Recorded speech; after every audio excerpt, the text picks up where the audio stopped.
নমস্কার বন্ধুরা, ছোট্ট পুষ্টি বাগানের আরেকটি ভিডিওতে আপনাদেরকে স্বাগতম জানাচ্ছি। আমি সন্তু চৌধুরী, পেশায় একজন ব্যাংক কর্মচারী। আমি নিজের চেষ্টায় এই গোবর সার এবং জৈব মাটি তৈরি করে বিভিন্ন রকম শাকসবজি এবং ফল আমি গাছ করার চেষ্টা করি। একটা চাল কুমড়ো আমি পেরে নিচ্ছি, কিন্তু চাল কুমড়োটার এখানে পোকায় আক্রমণ করা আছে।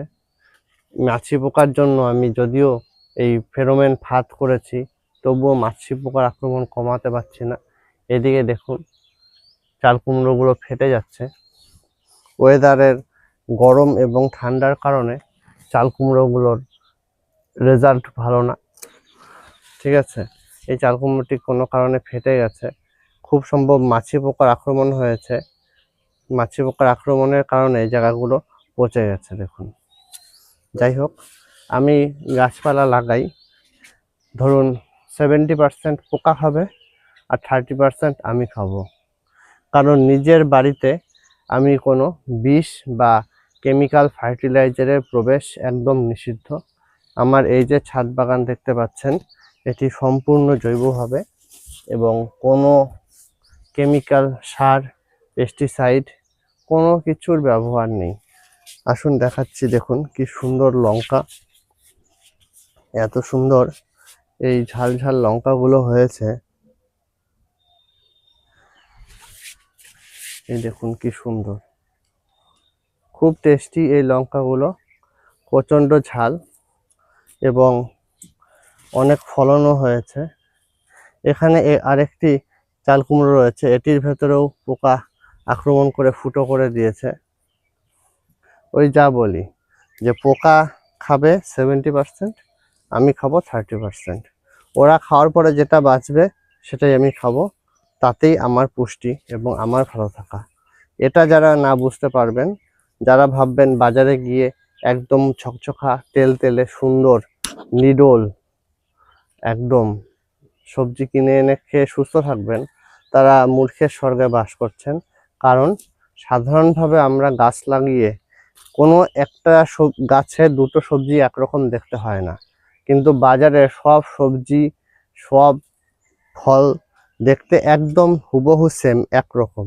এটি জেনেটিক্যালি মডিফাইড গাছের থেকেই সম্ভব এবং অনেক রকম কেমিক্যাল এগুলো প্রয়োগ করে সেগুলো হয়। আর আমাদের বাড়ির গাছে একটি গাছের দুটো সবজি দেখতে বিভিন্ন রকম, কোনোটি একটা একদিকে বাঁকা তো আরেকটি আরেক দিকে বাঁকা। তা আপনারা বুঝুন কি করবেন। চলুন কিছু বেগুন হারভেস্ট করি। এখানে দেখুন, জঙ্গলের থেকে বেগুন বের করছি। জঙ্গলের ভেতরে কেমন বেগুন হয়ে থাকে এই দেখুন, দাঁড়ান দেখাচ্ছি।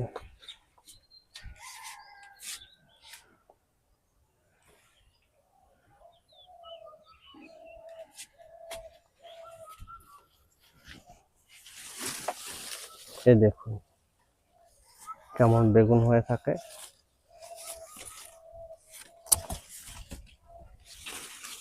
এই দেখুন,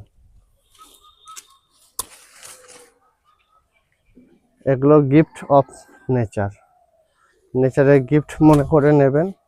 যেটা,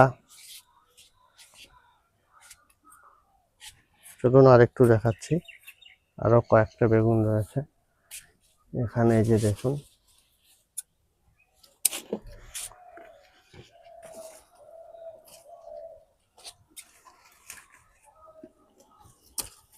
এই যে দেখুন,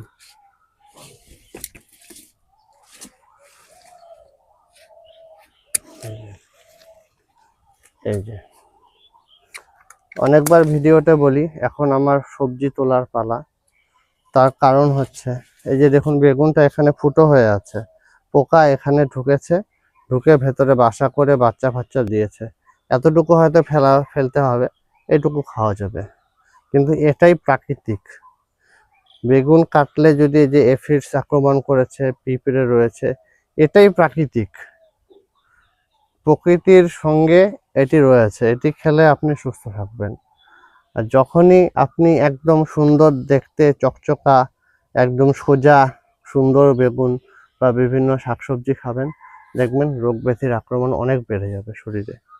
কারণ ওগুলো হচ্ছে আর্টিফিশিয়াল,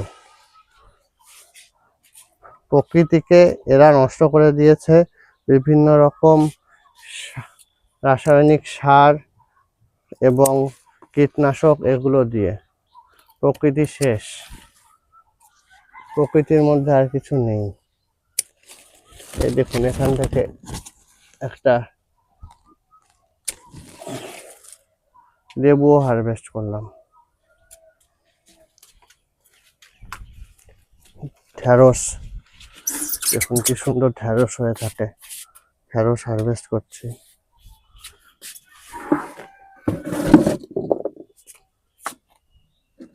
একদম কচি, একদম কচি।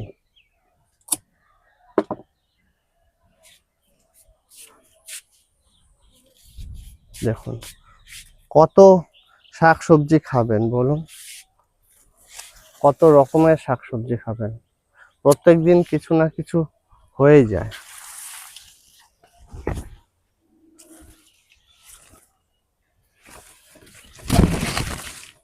একবার হারভেস্ট করলে প্রত্যেকদিন কিছু না কিছু হয়ে যায়। চলুন দেখাচ্ছি আজকে কি কি হারভেস্ট হলো।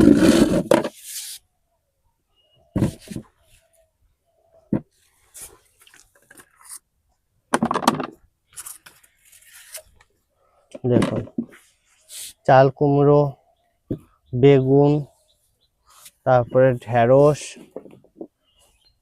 তারপরে এই যে লঙ্কা, লঙ্কা গাছ প্রচুর রয়েছে, অনেক লঙ্কা গাছ রয়েছে।